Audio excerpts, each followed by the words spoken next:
మహాకృపను బట్టి మరొక ప్రభదినాన్ని తండ్రి అయిన దేవుడు మనందరి జీవితాల్లో అనుగ్రహించిన విధానాన్ని బట్టి ముందుగా దేవాదేవునికి ప్రభువైన క్రీస్తు నామంలో కృతజ్ఞతాస్తుతులు చెల్లిస్తూ ఉన్నాను. చేరవచ్చిన పరిశుద్ధులందరికీ కూడా ప్రభు పేరు వందనాలు చెల్లిస్తున్నాను. ఈ దినాన ఒక ప్రాముఖ్యమైన సందేశాన్ని ఈ వారం కూడా మనం ఆలోచన చేయడానికి సిద్ధపడదాం. ఈరోజు స్నేహితుల దినోత్సవం. స్నేహానికి ఎంత ప్రాముఖ్యత ఉందో ప్రతి ఒక్కరి జీవితంలో స్నేహితులు లేని వారు ఎవరు ఉండరు.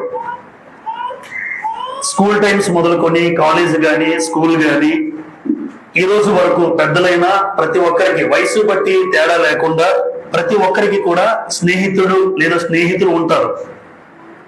తల్లిదండ్రులకు చెప్పుకోలేనటువంటి అనేకమైన విషయాలు స్నేహితులకు చెప్పుకునే వాళ్ళు ఉంటారు. ప్రాముఖ్యం ఎందుకంటే కొన్ని విషయాలు తల్లిదండ్రులతో చెప్పుకుంటే తల్లి ఎక్కడ బాధపడుతుందో తండ్రి ఎక్కడ బాధపడతాడో అని స్నేహితుల దగ్గర చెప్పుకునే ఒక మంచి వాళ్ళు కూడా ఉన్నారు. ఈ బాధను నా తల్లికి చెప్తే తల్లి ఏడుస్తుంది, తండ్రికి చెప్తే తండ్రి ఏడుస్తాడు అని స్నేహితులకు చెప్పుకొని ఓదార్పుందే స్నేహితులు కూడా ఉన్నారు.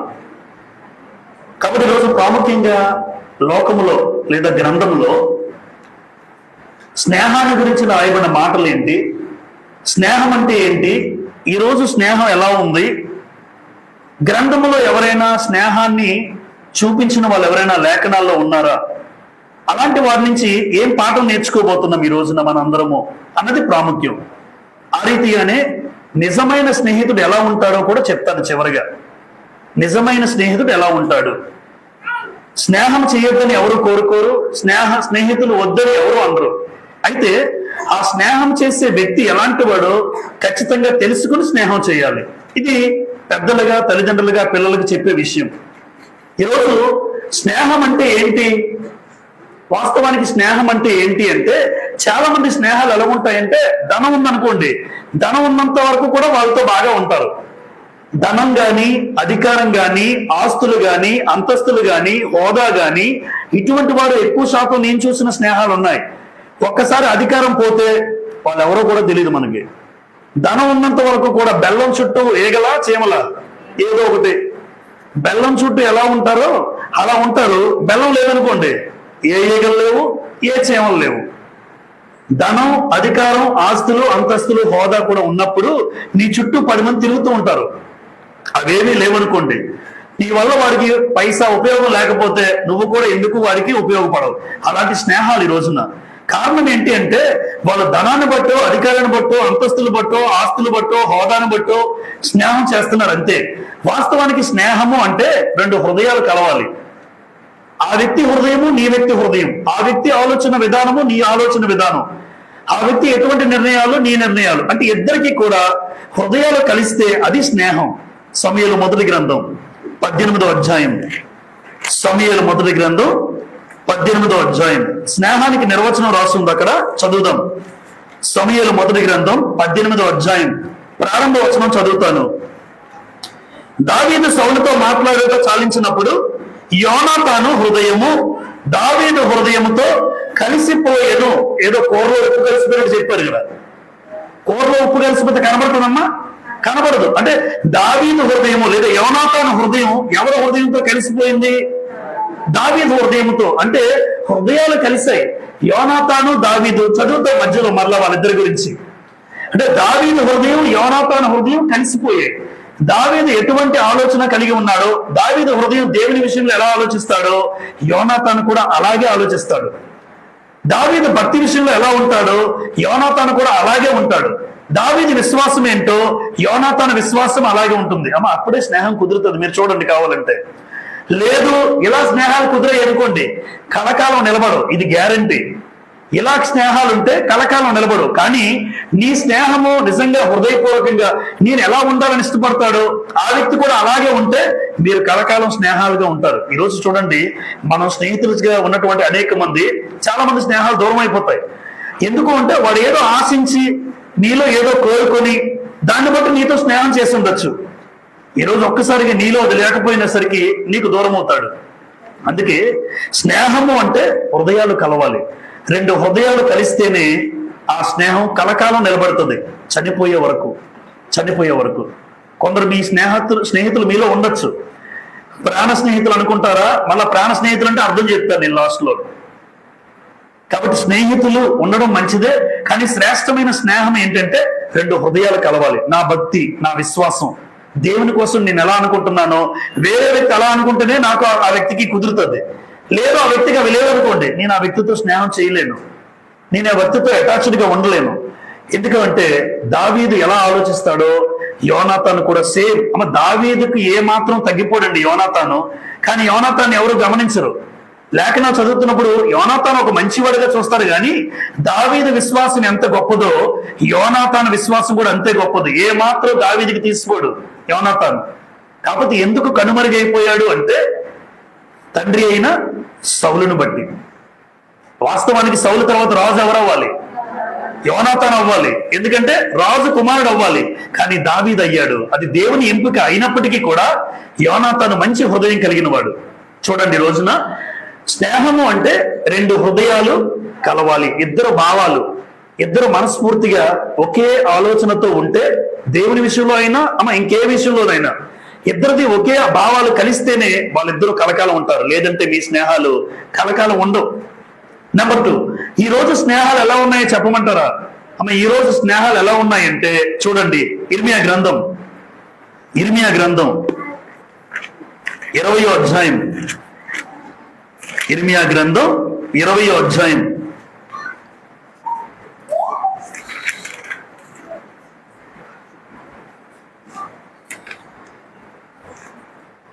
10వ వచనం చదువుతాను నేను. నలుదిక్కులో భయము అని అనేకులు గుసగుసలాడిగా వింటిని, వారు దుర్మార్గుడని మీరు చాటించిన ఎడల మేమునో చాటించుమందురు. అతడు ఒకవేళ చిక్కుబడును, అప్పుడు మనం అతన్ని పట్టుకుని అతని మీద పగ తీర్చుకుందామని చెప్పుకొనుచు, నాకు స్నేహితులైన వారందరూ నేను పడిపోగా చూడవలనని కనిపెట్టుకుని ఉన్నారు. ఈ రోజు చూడమని చాలా మంది స్నేహితులు అది ఎప్పుడు పడిపోతాడా అని చూస్తుంటారు. మళ్ళా స్నేహం ఒకప్పుడు, స్నేహం చేసిన వాడు తోటి స్నేహితుడు నిలబడాలనుకుంటాడా పడిపోవాలనుకుంటాడా? కానీ ఈ రోజు లోకంలో స్నేహాలు ఎలా ఉంటాయంటే వాడు పడిపోతే చూడాలని ఆనందపడాలని స్నేహాలు ఉంటాయి. ఈ రోజున ఆ కుటుంబం పడిపోతే, ఆడు పడిపోతే నేను ఆనందపడాలి, అలాంటి వాళ్ళు కూడా లేకపోలేదండి. ఈ రోజు స్నేహాలు పడిపోతే చూడాలనుకొని ఆనందపడే స్నేహాలు ఈ రోజు. నెంబర్ 2, మరిచిపోయిన వారు. 30వ అధ్యాయం ఇర్మియా గ్రంథం 30వ అధ్యాయం 14వ వచనం. 30 చూడండి, 30వ అధ్యాయం 14. నీ స్నేహితులందరూ నిన్ను మరిచి ఉన్నారు, వారు నిన్ను గూర్చి విచారింపరు. అంటే చాలా మంది స్నేహాలు ఈ రోజు ఎలా ఉన్నాయంటే మర్చిపోయిన స్నేహాలే. అవసరం వస్తే బాగున్నారా, అవసరం వస్తే అదే, లేదనుకోండి వాళ్ళు ఎవరో మనకు తెలియదు. మర్చిపోయిన స్నేహాలు, విచారించం వాళ్ళ గురించి. నిజంగా స్నేహితుడు ఎలా ఉంటాడు, ఎదుటివాడు యోగక్షేమాలు, నిజంగా స్నేహం అంటే ఎలా ఉంటారు, వాడు ఎలా ఉన్నాడు, అరే ఎలా ఉన్నావు, నీ జీవితం ఎలా ఉంది, ఎంత దూరం అయిపోయినా వేరే స్థలాల్లో ఉన్నా స్నేహం అంటే ఎదుటివాడు యోగక్షేమాలు తెలుసుకున్న వారిగా ఉంటాం. అవసరమైతేనే చేస్తున్నాడంటే వీడు స్నేహం కాదు. అది అవసరమైతేనే నువ్వు ఎదుటివాడికి ఫోన్ చేస్తున్నావంటే మీ మధ్య నిజమైన స్నేహం అయితే లేదు, అది అవసరానికమైన స్నేహం అంతే. కాబట్టి ఇక్కడ నీ స్నేహితులందరూ నిన్ను మర్చిపోయారు, వారు నిన్ను గూర్చి విచారింపరు. నిజమైన స్నేహితుడు మీకు ఎవరైనా ఉంటే వాడు ఎప్పుడు మీ యోగక్షేమాలు అడుగుతూ ఉంటాడు, మీ కుటుంబాన్ని గురించి మాట్లాడుతూ ఉంటాడు, వాడు నిజమైన స్నేహితుడు. రైట్.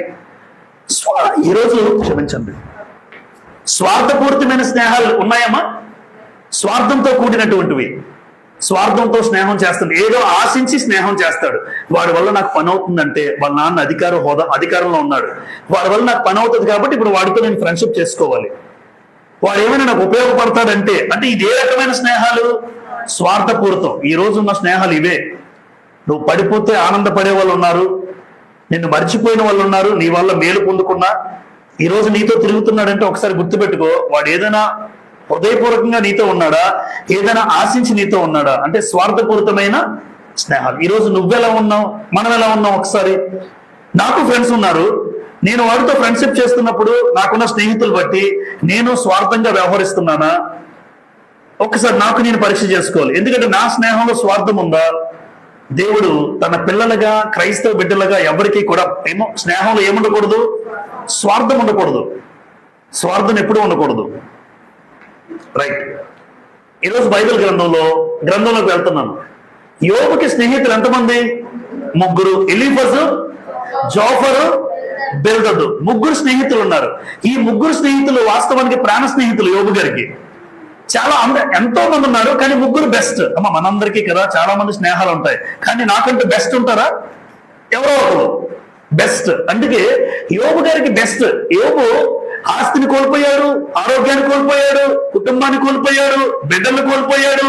వీళ్ళందరూ కోల్పోయిన తర్వాత యోబు దగ్గరికి ముగ్గురు అనుకున్నారట, అరే మన ఫ్రెండ్ స్నేహితుడు యోబు పడిపోయాడు రా, అన్ని కోల్పోయాడు. ఒకప్పుడు అన్నీ ఉన్నాయి, ఇప్పుడు కోల్పోయాడు. ఒకసారి వెళ్దామని వచ్చారట, యోబు దగ్గరికి వచ్చారు. వచ్చిన స్నేహితులు, స్నేహితుడు అన్నవాడు బాధలోంచి పైకి తీసుకురావాలా, బాధలో పొంగదీయాలా? నిజమైన స్నేహితుడు ఎలా ఉంటాడమ్మా? ఆదరణిచ్చి, నీ మాటల వల్ల ఆదరణ కలగాలి. కొంతమంది పుడుస్తారు పుండు మీద కారం జల్లినట్టు, అలాంటి వాళ్ళకు కత్తిపోటు వంటి మాటలు అన్నాడు సామెతలు 12:18. సామెతలు 12:18 కత్తిపోటు వంటి మాటలు పలుకువారు కలరు. వాడే ఆల్రెడీ బాధపడుతున్నాడు స్నేహితుడు యోబు. ఇప్పుడు ఎలీఫజు, జోఫరు, బిల్దదు వచ్చి ఆ వ్యక్తిని లేవనెత్తాలి. రే, ఆస్తిని కోల్పోయావు, నీ పిల్లలనైతే తీసుకురాలేమో గానీ నీకున్న ఆస్తిని కోల్పోయావు. మేము ఉన్నావురా, నీకు తోడుగా ఉన్నాం. పిల్లలనైతే నేను తీసుకురాలేవు, కానీ నీకు భోజనం పెట్టడమా, నీ అవసరాలు తీర్చడమా మేము ఉన్నావురా అని అనాలి. ఎలీఫజు గాని, జోఫరు గాని, బిల్దదు గాని ప్రాణ స్నేహితులుగా పిలవబడిన ఎవరో కూడా కనీసం యోబు దగ్గరికి వచ్చి ఏం చేశారో తెలుసమ్మా? యోబు గ్రంథం 16వ అధ్యాయం. యోబు గ్రంథం 16వ అధ్యాయం. అంటే స్నేహితులు ఎలా ఉంటారో చూడండి. ఎలా ఉండాలో చెప్తాను, ఎలా ఉండకూడదో కూడా తెలియాలి. యోబు గ్రంథం 16వ అధ్యాయం 20 చదువుతారా? 20 చూడండి, చదువుతాను. నా స్నేహితులు నన్ను ఏం చేస్తున్నారు? ఎగతాళి చేయుచున్నారు. స్నేహితుడు ఎవడని ఎగతాళి చేస్తే వాడు స్నేహితుడా? అంటే నీతో ఎటకారం ఆడుతూ, నిన్ను ఎగతాళి చేస్తూ, నిన్ను తృణీకరిస్తూ, అంటే ఎగతాళి ఎవరు చేయడండి నాకు తెలిసి. ఎగతాళి చేసే స్థితిలో ఉన్నాడమ్మ యోబు. అన్ని కోల్పోయి ఆఖరికి ఇప్పుడు ఆస్తిని కోల్పోయినా బాధపడరు ఎవరు. ఆస్తి కోల్పోయాడు, ఆరోగ్యం పోయినా పర్లేదు, కానీ పిల్లలు చచ్చిపోయారే కళ్ళ ముందు. 10 మంది శవాలే రాలిపోయారు.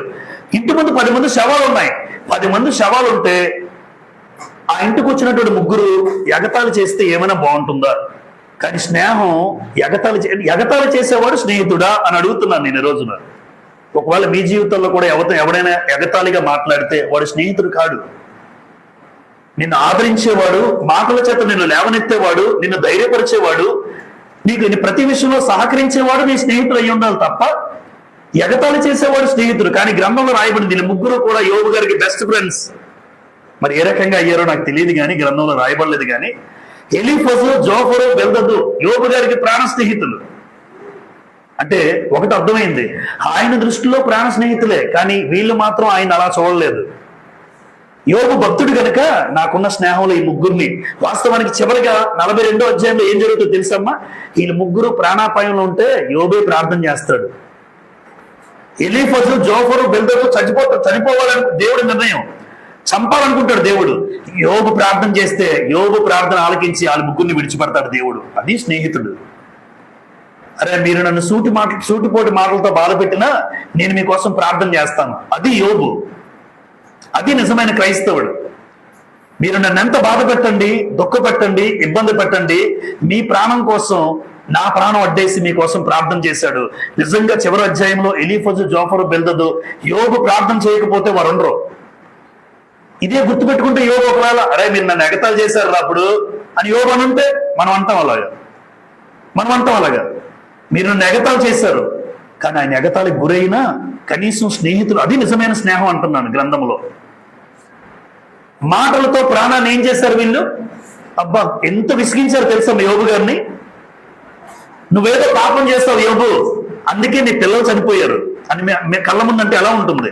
నువ్వేదో పాపం చేస్తావు, అందుకే నడినెత్తి మొదలుకొని అరికాల వరకు నీ కురుపులు వచ్చాయి, ఇగో గీక్కుంటున్నావు చెల్లపింకుతో, చీమ కారుతుంది, వాసన వస్తుంది చీమ నుంచి. నువ్వేదో భయంకరమైన పాపం చేస్తుండాలి మాకు తెలిసి. ఆ పక్కన ముగ్గురు కూర్చొని మాట్లాడుతున్నా చూడండి. ముగ్గురు యోబు దగ్గర కూర్చొని 7 రోజులు కూర్చున్నారు. నువ్వేదో పాపం చేసావు, నీ పిల్లలు తీసుకున్నాడు దేవుడు, నీ ఆరోగ్యం పోయింది, నీ ఆస్తి పోయింది, నువ్వేదో తప్పు చేసావు, గ్యారెంటీ. ఆలోచించు, సూటిపోటి మాటలతో గుచ్చుతున్నారు తప్ప ఎక్కడ కూడా మాటలతో విసిగించారు ఆయన్ని. 3, అసహించుకున్నాడు. యోబు గ్రంథం 19వ అధ్యాయంకి వెళ్దాం ఒకసారి. 19వ అధ్యాయం 14వ వచనం చదువుదాం. నా బంధువులు నా యొద్దకు రాకై ఉన్నారు. ఎవరు రావడం మానేశారు? బంధువులు రావడం మానేశారు. నా ప్రాణ స్నేహితులు, అమ్మ అన్నాడా లేదా యోబు? నా ప్రాణ స్నేహితులు నన్ను మర్చిపోయారు.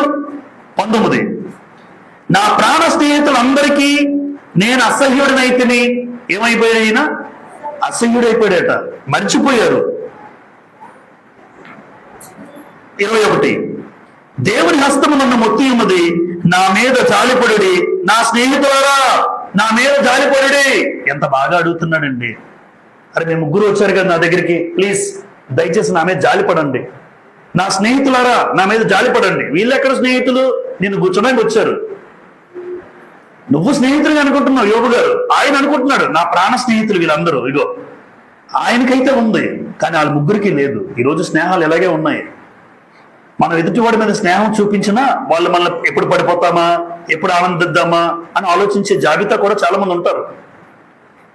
కానీ నిజమైన స్నేహము, యోబు కష్టాల్లో ఉన్నప్పుడు, బాధల్లో ఉన్నప్పుడు ఆదరించే మాటలు లేకపోయినా తిరిగి వాళ్ళ కోసం ప్రార్థన చేశాడు. చూసారా, నిజమైన స్నేహితుడు యోబు.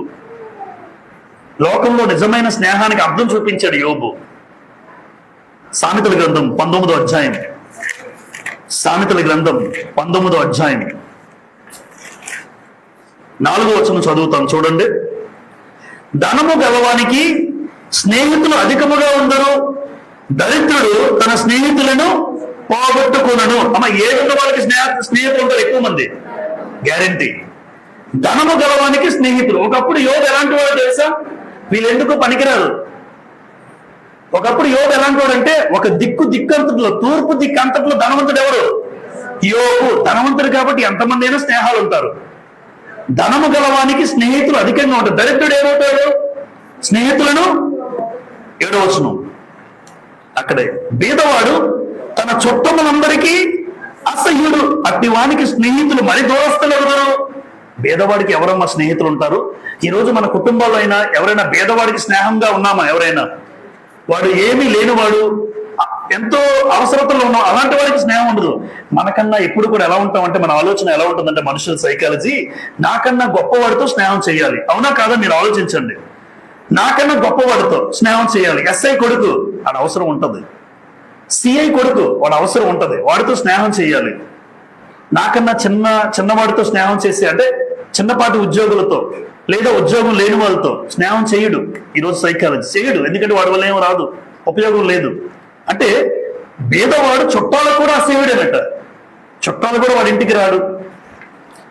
వాటి వానికి స్నేహితులు మరింత దూరం అవుతారట, స్నేహాలే ఉండవు. అది యోబు గారి జీవితంలో జరిగిన సంఘటనలు. బి చదువుతాం. సెకండ్, గ్రంథంలో రాయబడిన స్నేహితులు. దానియేలు యొక్క స్నేహితులు. ఆయనకు ఎంతమంది ఉన్నారు? దానియేలు కూడా 3 స్నేహితులు ఉన్నారు. హనన్య, మిషాయేలు, అజర్యా. వీళ్ళ పేర్లే మార్చారు. దానియేలు బబులోను దేశానికి వెళ్ళాక నెబుకద్నెజరు పేర్లు మార్చేశాడు.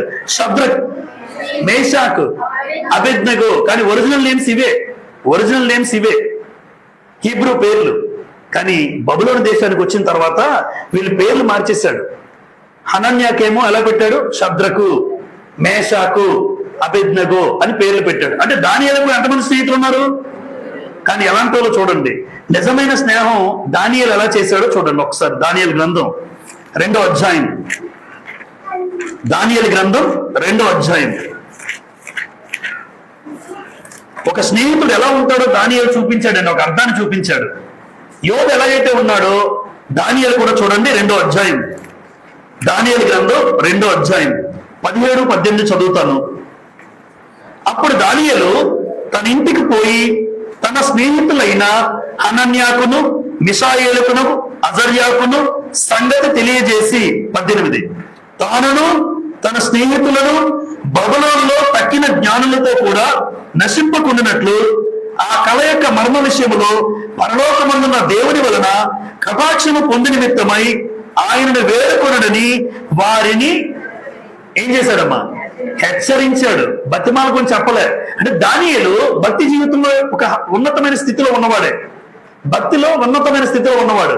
ఇప్పుడు స్నేహితులు ఏం చెప్తున్నాడు, ముగ్గురికి హెచ్చరించాడు. అమ్మ ఎప్పుడు కూడా స్నేహం ఎలా ఉండాలంటే హెచ్చరించాలి. వాడు పాడైపోతుంటే భలే పాడైపోతున్నాడు అనుకోకూడదు. అరే ఒకసారి నువ్వు ఎలా ఉన్నావు చూసుకో. నీ పిల్లల విషయంలో, పెళ్ళి అయిపోతే నీ పిల్లల విషయంలో, నీ కుటుంబం ఎలా ఉంది, నువ్వు అలా జులాయిగా తిరుగుతూ ఉంటే, ఒక బాధ్యత లేనివాడిగా తిరుగుతూ ఉంటే, ఇలా చెప్పేవాడు స్నేహితుడండి. వాడు పాడైపోతే నేను బాగున్నానా లేదా, వాడు పాడైపోయినా పర్వాలేదు అనుకునే జాబితా కాదు దానియేలు.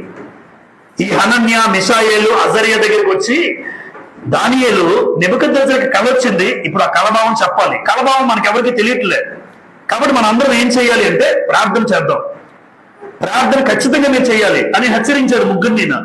నిజమైన స్నేహితుడు హెచ్చరిస్తాడు. ఎందుకంటే వాళ్ళు పాడైపోకుండా, వాళ్ళ ప్రాణాలు పోకుండా. ఈరోజు స్నేహానికి అర్థం ఏంటంటే వాడి ఇబ్బందుల్లో లేదంటే వాడు చేసే ప్రతి పని సపోర్ట్ చేసే వాళ్ళు ఉన్నారా ఈరోజు?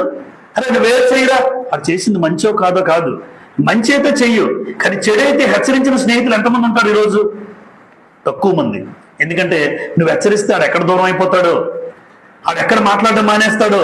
మాట్లాడడం మానేసినా పర్వాలేదు, వాడు బాగుండాలి, వాళ్ళ కుటుంబం బాగుండాలి. మీరు ఎప్పుడైనా ఎవరినైనా హెచ్చరించండి. అంటే హెచ్చరించడం అనే ఉద్దేశం ఏంటంటే ప్రేమపూర్వకంగా మాట్లాడడం.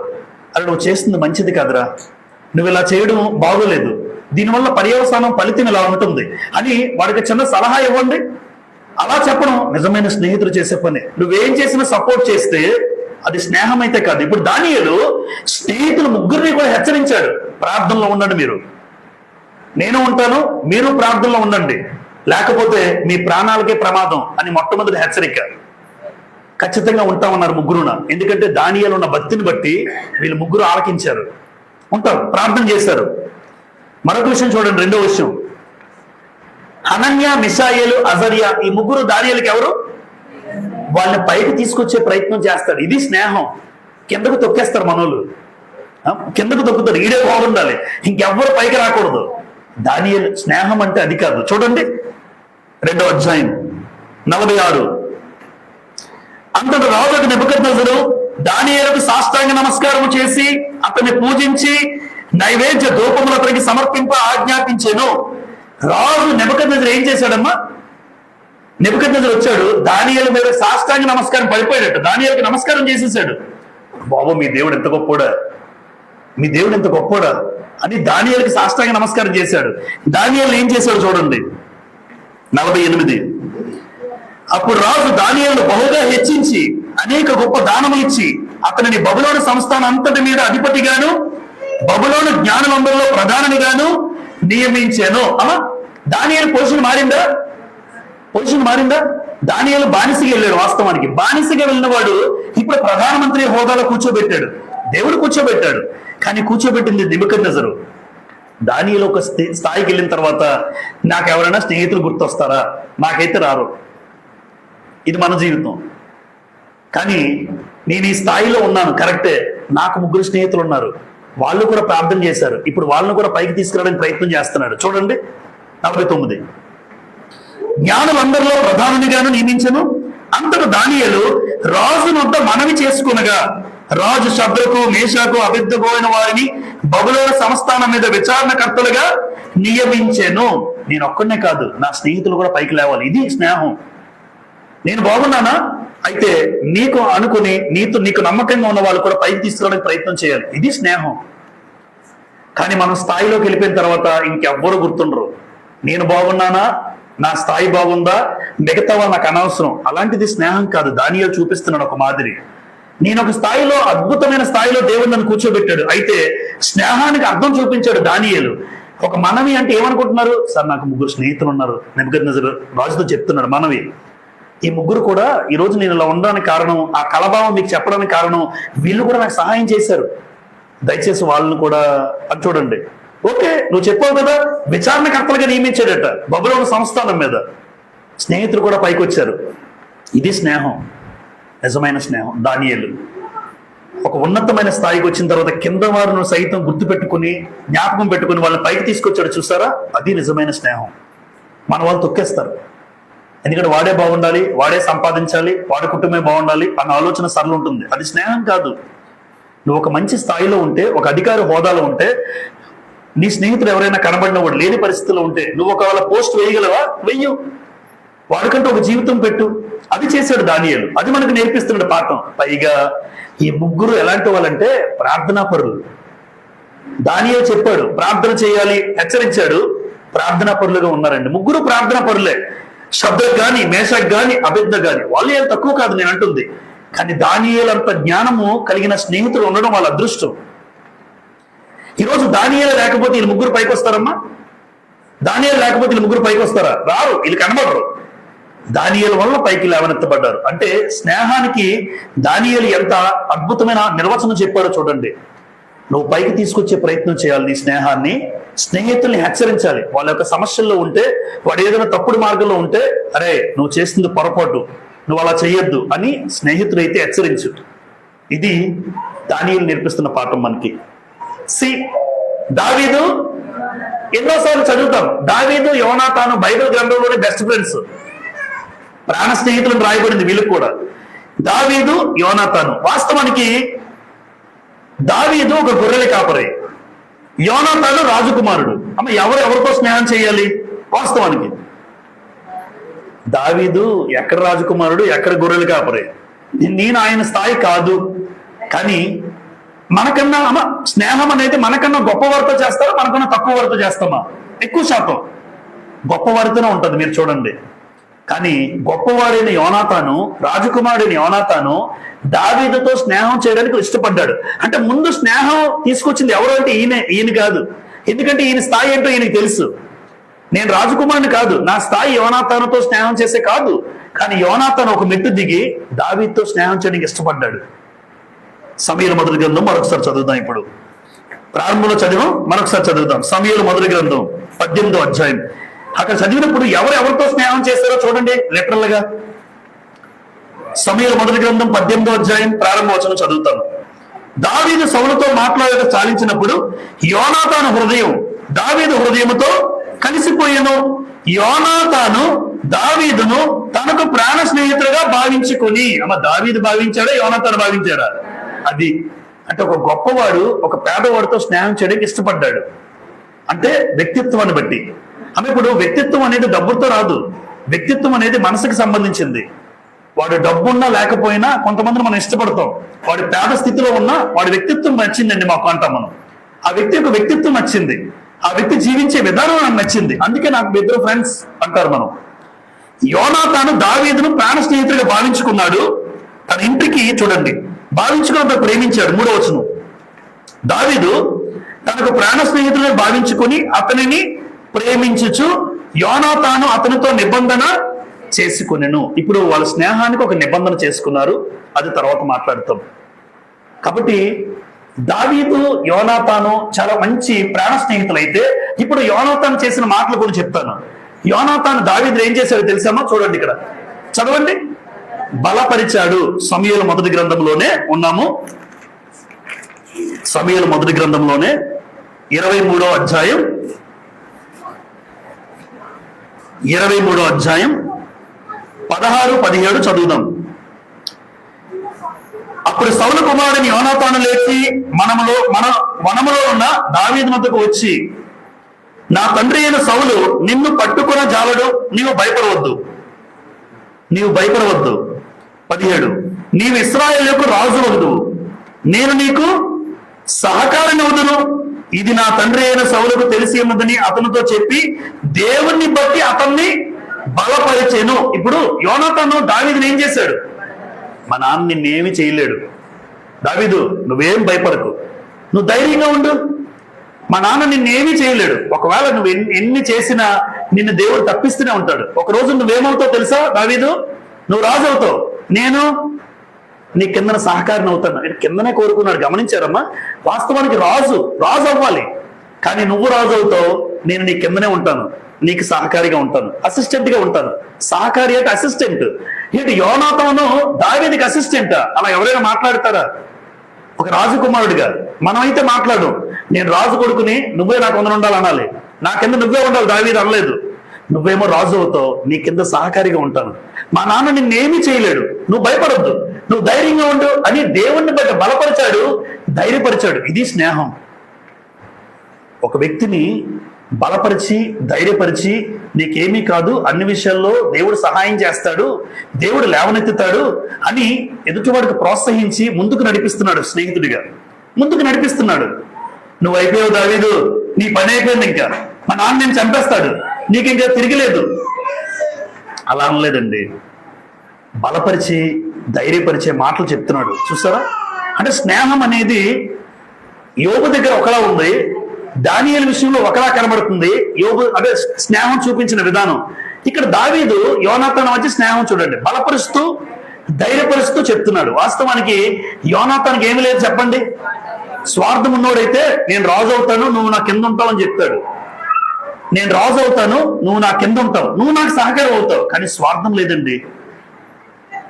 ఒక గొర్రెల కాపరి తీసుకెళ్లి సింహాసనం మీద కూర్చొని నువ్వు రాజు అవుతావు గ్యారంటీ అని ఒక నమ్మకంగా హృదయంతో చెప్తున్నాడంటే యోనాతాన్లో ఎటువంటి స్వార్థం లేదు. ఎప్పుడు స్నేహానికి మధ్య ఏముండకూడదు? స్వార్థం ఉండకూడదు. స్నేహం ఉన్నప్పుడు ఆ వ్యక్తిని నేనేం చేయాలంటే ధైర్యపరచాలి. నువ్వు చేయగలవు, అరే నువ్వు సాధించగలవురా, నువ్వు పనికిమాలినోడురా, నువ్వు చేయలేడురా, అలా అంటే ఏముంది చెప్పండి? నువ్వు ఎప్పటికీ సాధించలేవు నీ జీవితంలో. ఒక్కొక్కసారి తండ్రి కొడుకులు కూడా కొన్నిసార్లు ఎదిగిన వాళ్ళు ఎలా ఉంటారమ్మా, తండ్రి ఎదిగిపోయిన వాళ్ళు స్నేహితులుగానే ఉంటారు. మీకు చూస్తారు చాలా మందిని. ఇప్పుడు కొడుకు ఎదిగిపోయాడండి, స్నేహంగా ఉంటారు.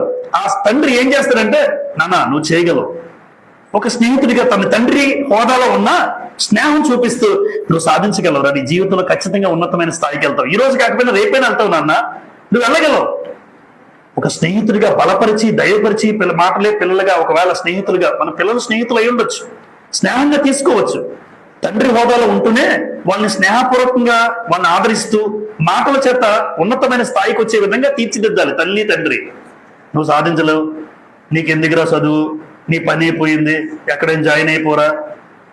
ఆడి సగం నా మీద మా నాన్నకే నమ్మకం లేదు, ఇంకా ఎదుటివాడు ఏం నమ్ముతాడు నన్ను, ఇంట్లోనే నాకు నమ్మకం లేదు, ఇంట్లోనే నాకు విలువ లేదు, బయటోడు ఎవడిస్తాడు విలువ, ఎందుకంటే మన ఇంట్లోనే దిగదార్చేసేవాడిని. ఎప్పుడు స్నేహం అనేది దావీదు బలపరిచి ధైర్యపరిచే పరిస్థితి. స్వార్థం లేనటువంటి స్నేహాన్ని చూపిస్తున్నాడు యోనాతాను. ఆఖరికి ఏం చేశారమ్మా స్నేహం మధ్య వాళ్ళిద్దరు? ఎప్పుడు స్నేహానికి నిబంధన ఉంటుంది. నిజంగా వీళ్ళ గురించి ఇప్పుడు చెప్పడానికి సమయం సరిపోదు, కానీ ఒక రోజంతా సరిపోద్ది దావీదు యోనాతాను గురించి మాట్లాడితే. యోనాతాను చనిపోతాడు. చనిపోయిన తర్వాత కొన్ని వందల సంవత్సరాలు లేదా కొన్ని పదుల సంవత్సరాలు అవుతాయి. యోనాతానుకు ఒక కొడుకుంటాడు, కుంటోడు, అతని పేరు మెఫీబోషెత్. యోనాతాను చనిపోయాడు. ఇప్పుడు అమ్మ చనిపోయిన తర్వాత ఫ్రెండే గుర్తుంటాడు, ఈ రోజు ఫ్రెండ్ కొడుకు గుర్తుంటాడా?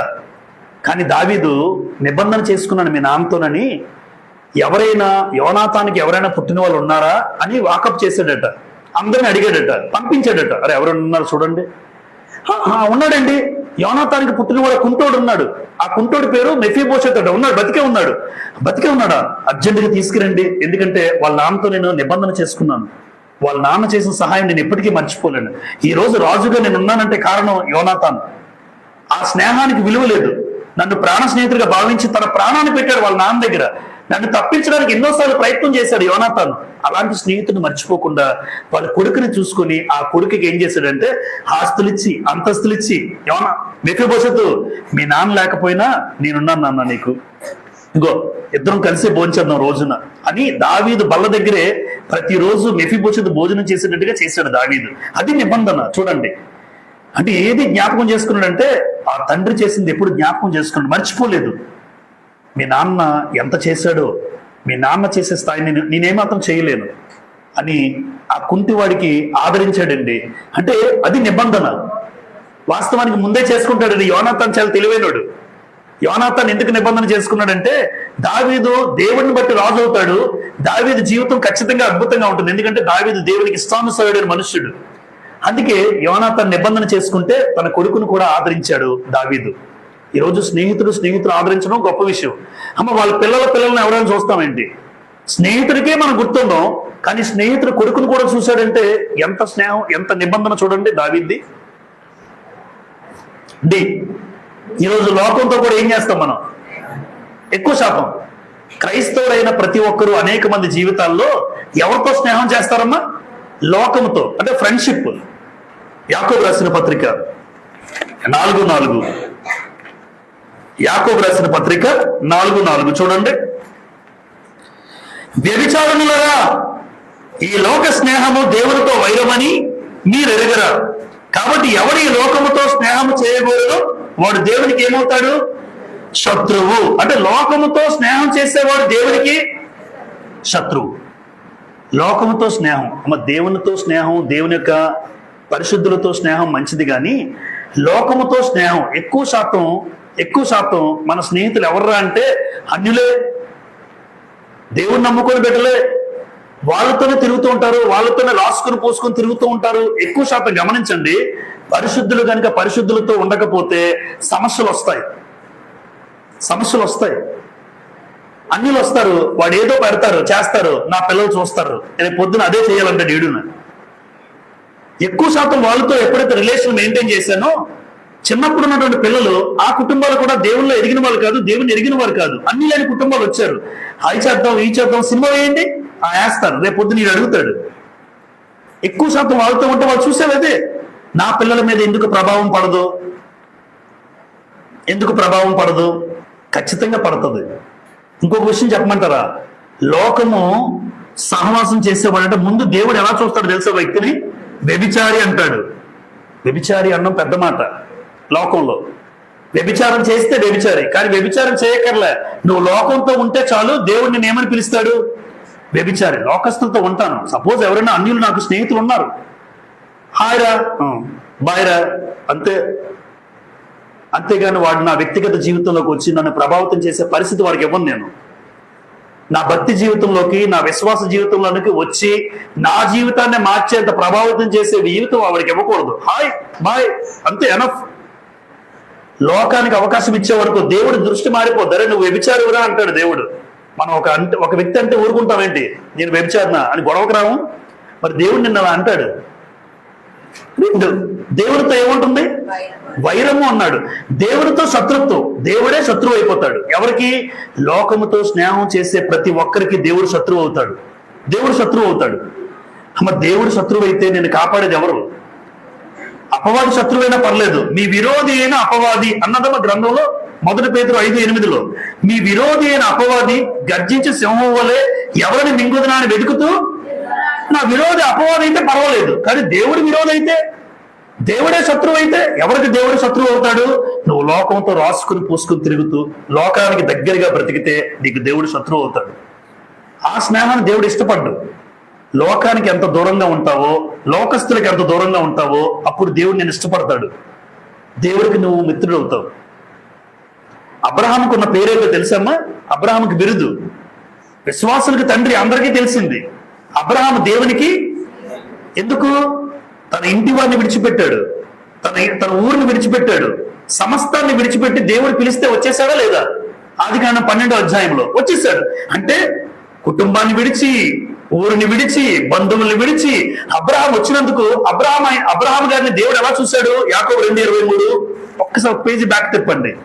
యాకోబు 2:23 కాబట్టి అబ్రహాము దేవుని నమ్మెను, అది అతనికి నీతిగా అను లేఖనము నెరవేర్చబడును, మరియు దేవుని స్నేహితుడని అతనికి పేరు కలిగెను.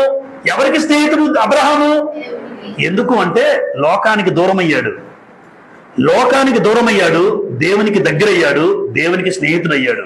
ఈ రోజు ఇక్కడున్న మనలో సంఘానికి వచ్చిన వాళ్ళలో నువ్వు కూడా లోకానికి దూరంగా ఉంటూ అవసరమైన మేరకే లోకంలోనే ఉంటాం. అమ్మ సముద్రం క్షమించండి, ఓడ ఎక్కడుతుంది? ఓడ అంటే సముద్రంలోనే ఓడ ప్రయాణం, కానీ నీళ్లు ఓడలోకి రాకూడదు. ఈ లోకమంతా కూడా సముద్రంతో పోల్చుకోండి. ఈ లోకం అనే సముద్రంలో నువ్వు ఉన్నా నీలోకి ఈ లోకం రాకూడదు. నీళ్లు ఓడలోకి వస్తే ఓడ మునిగిపోద్ది, లోకము నీలోకి వస్తే నువ్వు మునిగిపోతావు, నీ ఆత్మీయ జీవితంలో పతనమైపోతావు. అందుకోసం ఎప్పుడు లోకాన్ని మన జీవితంలో రాకుండా జాగ్రత్త పడాలి. అందుకే అబ్రహాము దేవునికి స్నేహితుడు అయ్యాడంటే సమస్తాన్ని విడిచిపెట్టాడండి. అలాగని అందరూ బాంధవ్యాలు విడిచిపెట్టమన్న ఉద్దేశం కాదు. ఎప్పుడు కూడా బంధువులు ఉంటారు, అందరికీ ఉంటారు, బంధువులు ఉంటారు అని చెప్పి ఆ బంధువులు నా ఆత్మీయ జీవితం మీద ప్రభావితం అదే ఎప్పుడు చెప్తాను నేను. నా భక్తి జీవితంలోకి వాళ్ళు ప్రవేశించకూడదు.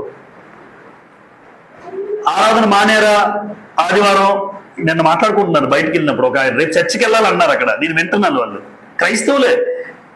ఒకరోజు మానేస్తే ఏమవుతుంది? మానేమంటున్నాడు వాళ్ళు. క్యాటరింగ్ వచ్చిందని వాళ్ళిద్దరు, నేను క్యాటరింగ్ కుర్రోళ్ళు ఉన్నారు నేను అక్కడికి వెళ్ళినప్పుడు లంచ్ లో. ఆడేమో రేపు చర్చికి వెళ్ళాలరా అంటున్నాడు. ఒకరోజు వెళ్ళకపోతే ఏంట్రా, మానేద్దాం చర్చ్, ఇక్కడ రా నీకు 1500 ఇస్తాను. 1500 ఇస్తాడు అంటే వాళ్ళ మాటలు చూడండి. సరేరా అయితే మానేస్తాను చర్చ్ అన్నాడు వీడు. 1500 రూపాయలకి పడ్డాడు అన్నమాట వీడు, అపవాది.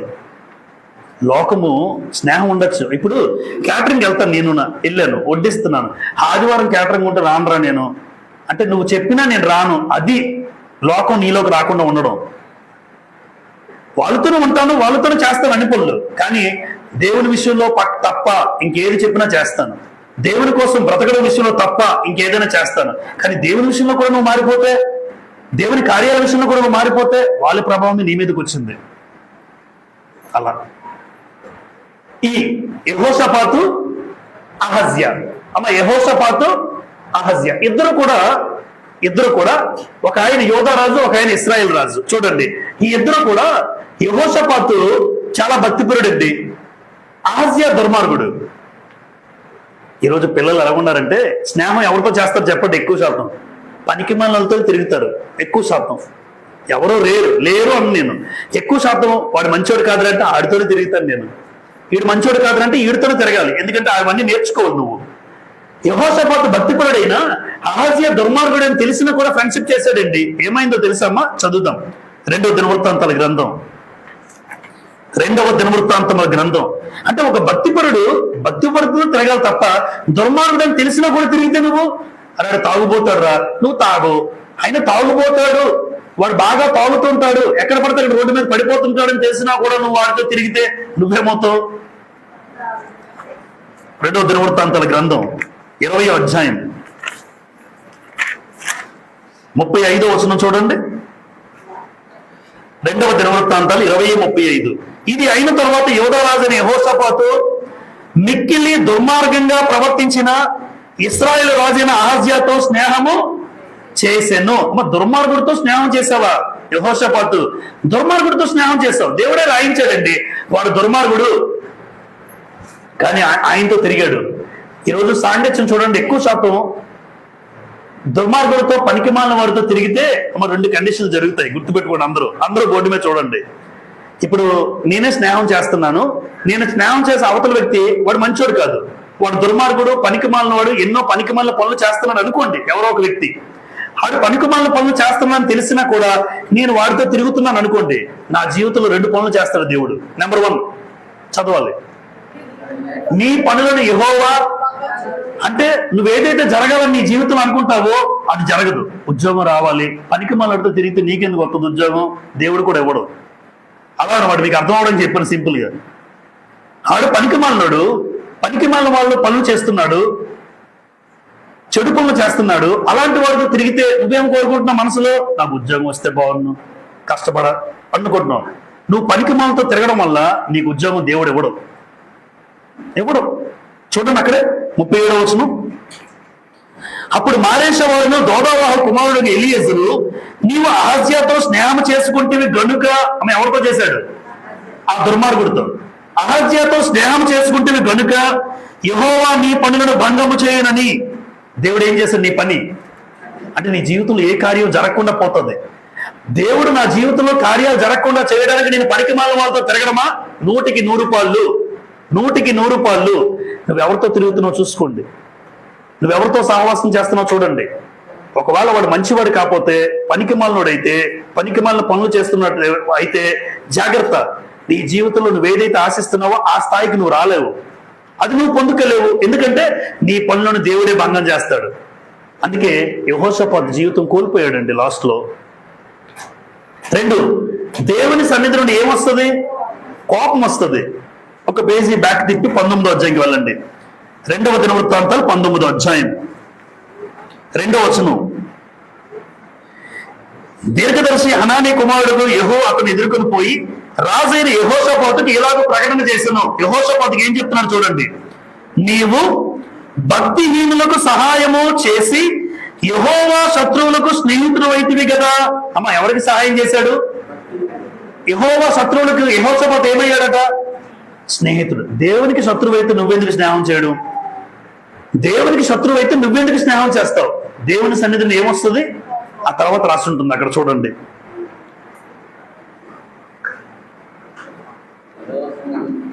అందువలన యెహోవా సన్నిధి నుండి కోపము నీ మీదికి. ఆమె ఎప్పుడు నా వైపు చూడండి. పనికి మాలిన వాడితో స్నేహాలు చేయకండి యవనస్తులు. వాడు మంచోడు కాదని నీకు తెలీదా? ఖచ్చితంగా తెలుస్తుంది. మొబైల్ తెచ్చుకుని వాడుతున్నాడు స్కూల్కి కాలేజీకి అంటే ఆడి పనికి మాలినోడు. ఎందుకు అంటే ఇంపార్టెంట్ అయితే ఉండదు. చదువుకున్న వాడికి మొబైల్ ఎందుకండి? అదేదో ఇంటి దగ్గర వీడు అదే పట్టుకొని చేస్తున్నాడంటే ఆ ఆలోచన నీకు వస్తుంది. పక్కన కూర్చొని చూస్తుంటా ఇదో చెయ్యాలనిపిస్తుంది ఫోన్. వాడు చేసిన దేవుడు నీకు చెప్తుంటాడు అన్ని. ఆడి పనికి మాలినోడో మంచోడో నీకు తెలుస్తుంది. అలాంటి పనికి మాలినతో తిరిగితే మీరు ఎంత చదివినా ఒక స్థాయికి రాలేరు, ఒక ఉద్యోగం పొందుకునే పరిస్థితి రాదండి. మనం చేసిన స్నేహం ఎవరితో? దేవుడే మనల్ని పనులు బంధం చేస్తాడట. నువ్వెంత కోరుకున్నావో నీకు రాదు, ఎందుకంటే నువ్వు తిరిగేది ఎవరితో. కాబట్టి యెహోషాపాతు జీవితంలో దుర్మార్గుడైన అహజ్యాతో స్నేహం చేశాడు కనుక తన జీవితాన్ని నష్టపోయాడు. నెక్స్ట్ అమ్నోను, యెహోనాదాబు. చూడండి వీళ్ళు ఫ్రెండ్సే. అమ్నోను, యెహోనాదాబు. అమ్నోను ఎవరో కాదు, దావీదు యొక్క పెద్ద కొడుకు. దావీదు పెద్ద కొడుకు పేరేంటి? అమ్నోను. ఈ దావీదు పెద్ద కొడుకుకి ఒక ఫ్రెండ్ ఉన్నాడు. వాడి పేరు 2 సమూయేలు గ్రంథం ఒకే వచనం చదివేద్దాం. ఇక్కడ ఒకే వచనం 2 సమూయేలు 13వ అధ్యాయం. 2 సమూయేలు 13వ అధ్యాయం 3వ వచనం చూడండి. 2 సమూయేలు 13:3. అమ్నోనునకు మిత్రుడు ఒకడుండెను. మా మిత్రుడు అంటే అతడు దావీదు సహోదరుడైన షిమ్యా కుమారుడు. అతని పేరు యెహోనాదాబు. ఈ యెహోనాదాబు బహు కపటము గలవాడు. ఎలాంటోడమ్మా? కపటం కలిగిన వాడు. అంటే బయటకు పడ్డు. ఇప్పుడు రాజకుమార్తో ఫ్రెండ్షిప్ పెట్టుకున్నాడు యెహోనాదాబు. ఈడుతూ ఉంటే అన్ని తినచ్చు, అన్ని స్థలాలకు వెళ్ళొచ్చు, బాగా ఎంజాయ్ చేయొచ్చు. అందుకే ఈడు అమ్నోను, అందుకే ఈవిడి దృష్టిలో కపటం కలిగిన వాడు. బయటకు చెప్పడు. సూపర్, నువ్వు భలే చేస్తావు అమ్నోను, మీ నాన్న భలే కొడుతున్నావే, మీ నాన్న భలే ఎదిరిస్తున్నావు, మీ అమ్మా నాన్న నువ్వంటే భయం అంట. కొడుకు నువ్వంటే మీ అమ్మా నాన్నలకు భయం అంట. ఈ రోజు లోకంలో కూడా వింటాం చూడండి. వీడు పొంగిపోతుంటాడు, మా అమ్మా నాన్నకి నేనంటే భయమే, నేను అరిశాను అనుకో మా నాన్న మా అమ్మ కూర్చుని పొడవే. అది ఘనత అనుకుంటున్నారు ఎవరైనా? కపటం కలిగిన వాడు నిన్ను పొంగిస్తూ ఉంటాడు. కొంతమంది ఉంటారు అలాంటి వాళ్ళు, పొంగిపోతుంటాం. పనికి మాలిన పని చేస్తున్నావు నువ్వు, వాళ్ళు ఎదిరించడమే పనికి మాలిన పని. దానికేమో కపటం కలిగిన వాడు. ఏం చెప్పాడు తెలుసా మా సలహా? చెల్లిని పాడు చేయమని చెప్పాడు వీడు. అమ్నోను మా చెల్లి అంటే బాగా ఇష్టం అంటాడు వచ్చి. అమ్నోడు చెప్తాడు, సొంత చెల్లి కాదు పిన్ని కూతురు అనుకోండి. పిన్ని కూతురు చెల్లే కదా, నా చెల్లి మీద మాకు మనసు ఉందరా అని యెహోనాదాబుతో వచ్చి షేర్ చేసుకుంటాడు. ఫ్రెండ్ కదా, అన్ని పాడు ఫలాలు చెప్తుంటాడు వీడు వచ్చి. అరే కోరుకుంది కదా, ఇగో ఇలా చెయ్యు, నీకు బాగోలేదని పడుకో, అమ్మ చెల్లిని వంటకు పంపించమని చెప్పు, మీ నాన్నని దావీదుకి చెప్పు, నువ్వేమో మనసు మీద పడుకో రోగం వచ్చినట్టు అని చచ్చు సలహా ఇస్తాడు యెహోనాదాబు. ఏమన్నాలమ్మా? సిగ్గుండాలరా నీకు, చెల్లితో నువ్వేంట్రా పాడుకొని, చెల్లి మీద నీకేంట్రా మనసు రావడం? ఒక స్నేహితుడు, నిజమైన స్నేహితుడు ఏం చెప్పాలమ్మా? అసలు నీకు ఆలోచన రావడమే తప్పురా అని యెహోనాదాబు అనాలి. వెరీ గుడ్ రా, దాన్ని ఎంకరేజ్ చేసి నీకు మనసు ఉంది కదా, ఇగో ఈ ప్లాన్ చెప్తాడండి. చూడండి, అలాంటి స్నేహితులు ఉన్నారమ్మా? ఉన్నారు.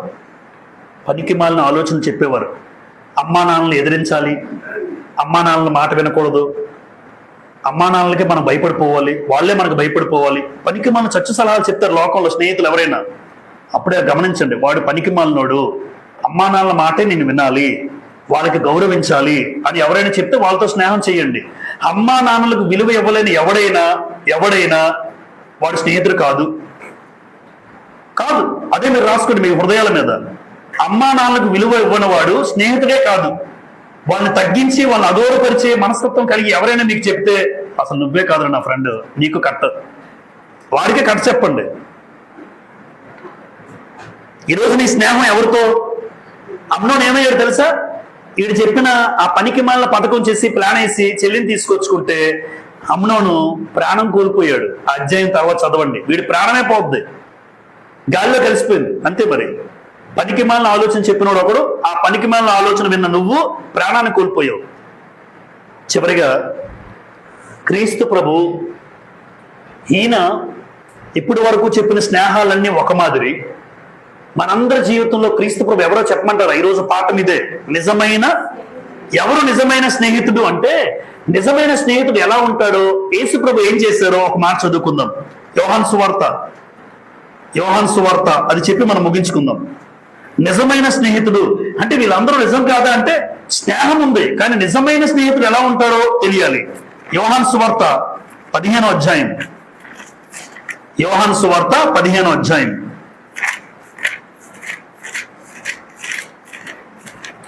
13 చదువుతాను చూడండి. తన స్నేహితుల కొరకు తన ప్రాణము పెట్టువాని కంటే ఎక్కువైన ప్రేమ గలవాడు ఎవడను లేడు. అమ్మ, ప్రాణం పెట్టే స్నేహితులు ఎవరైనా ఉన్నారా?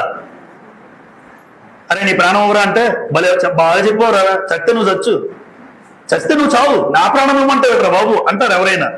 కాదురా, నా ప్రాణ స్నేహితుడు అన్నావు, మాట వలసకి ఏదో చెప్పావు, అలా ప్రాణం ఇచ్చేస్తామేంటి? కావాలంటే ఏదైనా డబ్బులు అడుగు ఇస్తాను, వస్తువు అడిగి ఇస్తాను, లేదా ఏదైనా సహాయం చేయమని చేస్తాను, అంతేగాని ప్రాణం ఇచ్చేస్తానా? ఆలోచించండి. ఇప్పటి వరకు జరిగిన స్నేహాల్లో యోబు స్నేహితులైనా, దానియేలు స్నేహితులైనా, దావీదైనా, ఇక్కడ ఈ స్నేహాల్లో మనం ఏం చూస్తామంటే అన్ని విషయాల్లో మంచి స్నేహితులే కాదన్నాం. ఎందుకంటే దానియేలు అభివృద్ధి చెందాడు, స్నేహితులను కూడా పైకి తీసుకొచ్చాడు.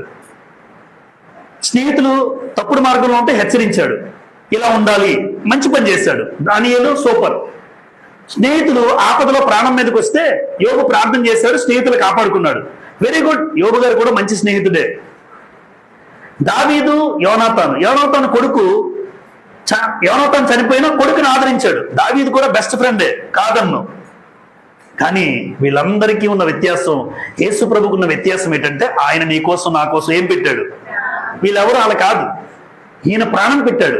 అంటే ప్రాణం పెట్టిన వాడి కన్నా గొప్ప స్నేహితుడు ఎవరికి ఉండడండి. ప్రాణం పెట్టిన వాడే నిజమైన స్నేహితుడు. యోహాను పత్రిక 1వ అధ్యాయం, యోహాను రాసిన మొదటి పత్రిక 3వ అధ్యాయం, యోహాను రాసిన మొదటి పత్రిక 3వ అధ్యాయం 16 చదువుదాం. 16 చూడండి. ఆయన మన నిమిత్తము తన ప్రాణము పెట్టెను. మన నిమిత్తము ప్రాణం పెట్టాడు. కాబట్టి ప్రాణం పెట్టిన వాడే నా దృష్టిలో గొప్పవాడు. సహాయం చేసేవాడు గొప్పవాడేనా? కాదన్ను. నీకు మేలు చేశాడు కదా, మంచి ఫ్రెండే. కానీ ప్రాణం పెట్టినంత ఫ్రెండ్ యేసు ప్రభు మాత్రమే. యేసు ప్రభువే క్రైస్తవుడికి నిజమైన చెప్పాలి స్నేహితుడు. వీళ్ళందరూ ఫ్రెండ్సే. వీళ్ళందరూ ఏమి నేర్పించారు చెప్పండి?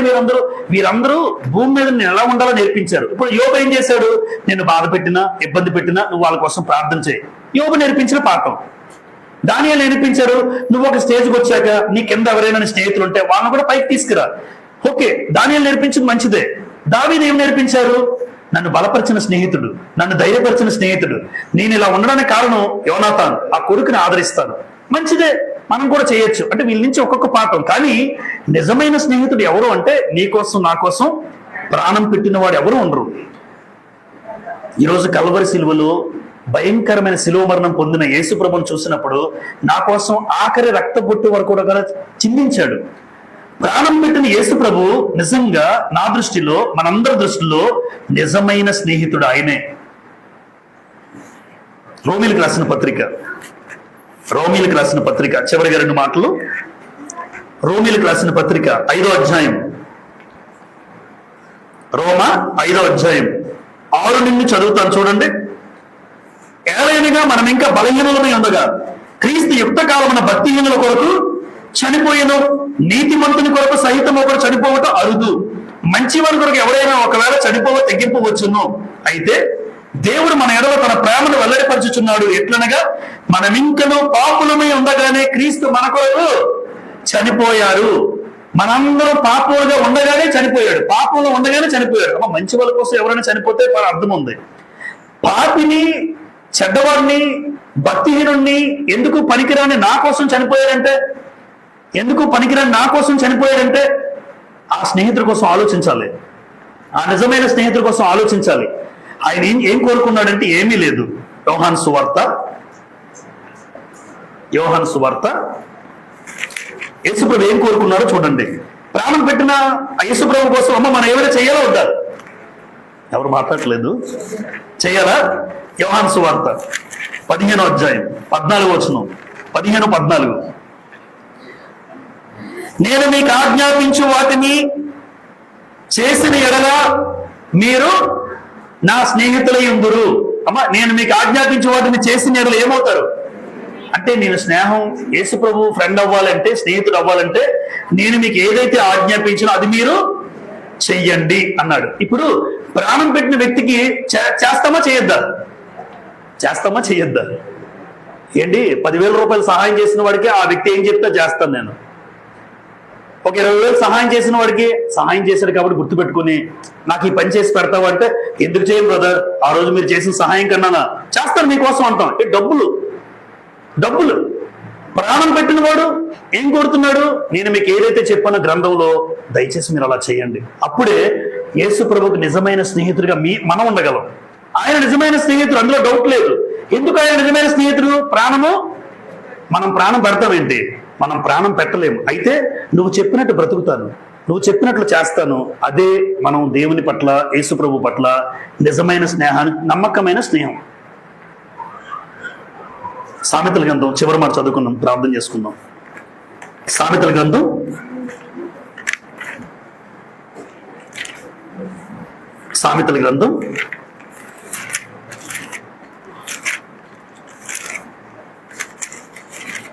27వ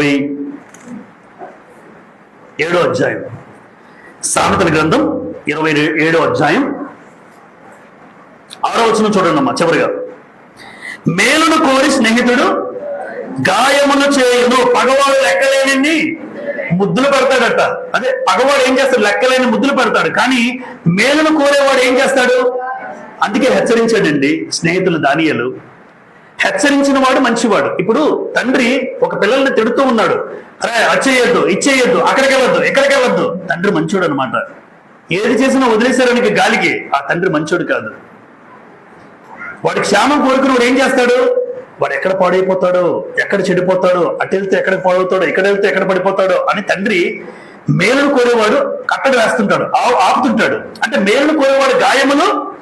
ఇప్పుడు యేసు ప్రభువు, వాక్యమైన ప్రభువు మేలు చేసే స్నేహితుడు నిజంగా. ఎందుకు అంటే వాక్యం ద్వారా మనందరికీ ఒక్కోసారి ఎప్పుడు గుచ్చుకుంటుంటాయి. ఒక సహోదరు అంటుంది, బ్రదర్ మీరు మాట్లాడిన మాటలు నాకు గుచ్చుకున్నాయండి. చాలా సందర్భాల్లో చెప్పారు నాకు. ఇక్కడ ఈ రోజు మీరు మాట్లాడిన సందర్భం నాకు గుచ్చుకుంది. అయితే నేను కాదమ్మా, గుచ్చింది ఒక ఆయన ఉన్నాడు. ఆయన ఎందుకు గుచ్చాడంటే నీ మేలు కోరుకుని గుచ్చాడు ఆ మాటల ద్వారా. నువ్వు మారుతావని. మేలును కోరేవాడు వాక్య రూపంలో ఉన్న ప్రభువు నిన్ను గుచ్చుతూ ఉంటాడు. ఎందుకంటే నువ్వు మారాలి, గాయం చేసినా నువ్వు మారాలి అని కోరుకున్నవాడే నిజమైన ఫ్రెండ్. వాడేమైతే నాకెందుకు అని పగవాడు లెక్కలేని ముద్దులు పెడతాడంట. అంటే ఏది చేసినా ఎంకరేజ్ చేస్తారు కొంతమంది. వెరీ గుడ్, చేయరా. ఏది చేసినా ఎంకరేజ్ చేస్తారా? ఎంకరేజ్ చేసేవాళ్ళు ఉన్నారు. వాడు పాడైపోవడానికి చూసేవాళ్ళు. నువ్వు పాడైపోతే ఒక రోజు నవ్వుకుంటారు. కానీ మేలు కోరేవాడు, ఒకవేళ నన్ను ఎవరేమనుకున్నా గద్దించినట్టే ఉంటాయి మాటలు. ఉండాలి కూడా, ఎదుటివాడు గుచ్చుకోవాలి కూడా. అంతే. ఒకవేళ వాళ్ళు బాధపడినా, నన్ను ఏమైనా అనుకున్నా, ఒక రోజు నన్ను బాగుపడాలి, వాళ్ళు బాగుండాలి, ఆత్మీయంగా ఎదగాలి. అంతే. ఎందుకంటే మేలును కోరి యేసు ప్రభువు చెప్పిన మాటలు ఇవన్నీ కూడా. ఎందుకు? ఆ వాక్యమే శరీరధారిగా కృపాసత్య సంపూర్ణుడిగా మన మధ్య వాక్యమే మాట్లాడుతూ ఉంటుంది. 17 సామెతలు 17 నిజమైన స్నేహితుడు, ముగింపు మాట, నిజమైన స్నేహితుడు విడువక ఏం చేస్తాడు? ప్రేమిస్తాడు. నిజమైన స్నేహితుడు విడిచిపెట్టలే. ఇప్పుడు యేసు ప్రభువు మనల్ని విడిచిపెట్టలేదు అని ఎలా చెప్పగలరు మీరు? ప్రతిరోజు ఏదో ఒక మాటగా నన్ను గద్దిస్తున్నాడు ఆయన. అరే నువ్వు మారరా, నీ బ్రతుకు బాగోలేదు అని నన్ను గద్దిస్తున్నాడు. నీ చూపు బాగోలేదు, గద్దిస్తున్నాడు. నీ మాట తీరు బాగోలేదు, గద్దిస్తున్నాడు. నిజమైన స్నేహితుడు ఎలా ఉంటాడంటే ఎప్పుడు విడిచిపెట్టకుండా నిన్నేం చేస్తాడు? విడువక ప్రేమిస్తాడు. నిజంగా ఆయన మాటలు మనకు అందిస్తున్నారంటే అర్థం ఏంటి అంటే, యేసు ప్రభు నన్ను ప్రేమించాడు, అందుకే ప్రతిరోజు నన్ను గద్దిస్తూ ఉంటాడు, మాట్లాడుతూ ఉంటాడు ఆయన వాక్యం ద్వారా. అంతకన్నా నిజమైన స్నేహితుడు ఎవరుంటారు లోకంలో? వీళ్ళందరూ మంచి స్నేహితులే కాదన్ను, కానీ వీళ్ళందరినీ మించిన స్నేహితుడు ఎవరు? యేసు ప్రభు. ఎందుకు అంటే ప్రాణం పెట్టాడు నా కోసం, నీ కోసం, మనందరి కోసం. లోకంలో మానవాళిగా పుట్టిన ప్రతి మానవాళి కోసం ప్రాణం పెట్టాడు ఆయన. ఆ ప్రేమలో, ఆయన ప్రాణం పెట్టిన దానిలో ప్రేమ ఉంది. కాబట్టి ప్రతి క్రైస్తవుడి జీవితంలో నిజమైన స్నేహితుడు యేసు ప్రభువు మాత్రమే. అయితే చివరిగా ఒక మాట రాశాను చూడండి, నీవు క్రీస్తు ప్రభువుకు నమ్మకమైన స్నేహితుడివేనా? అలా నేను ప్రశ్నించుకుంటాను. నేను క్రీస్తు ప్రభువుకు నమ్మకమైన స్నేహితుడేనా? ఆయన చెప్పినట్లు నేను బ్రతికితే చాలు, నేను ప్రాణం పెట్టక్కర్లేదు. ఆయన ప్రాణం పెట్టాడు, నేను ప్రాణం పెట్టమని కోరుకోలే. అయితే నేను చెప్పినట్టు బ్రతుకు చాలు అన్నాడు. ఆయన చెప్పినట్టు నువ్వు బ్రతికితే యు ఆర్ ట్రూ ఫ్రెండ్, నిజంగా ట్రూ ఫ్రెండ్ ఉంటాం మనం, నిజమైన స్నేహితుడు. లేదు అంటావా, ఏదో బతుకుతున్నాం అంతే. ఈరోజు స్నేహితుల దినోత్సవం, ఫ్రెండ్షిప్ డే, బ్యాండ్లు కట్టారు, చాలా మంది కేకులు కట్ చేస్తుంటారు. కానీ యేసు ప్రభు నిజమైన స్నేహితుడైతే ఆయనకి నీ స్నేహానికి నేనేమి ఇవ్వగలను అంటే, అయ్యా నువ్వు చెప్పినట్లు బ్రతుకుతాను. అదే ఆ యేసు ప్రభుని నిజమైన ఫ్రెండ్గా, నేను ఆయనకు ఫ్రెండ్గా ఉండే గొప్ప అవకాశం. ఓపికతో మీ అందరికీ ప్రభుపేట వందనాలు చెల్లిస్తున్నాను.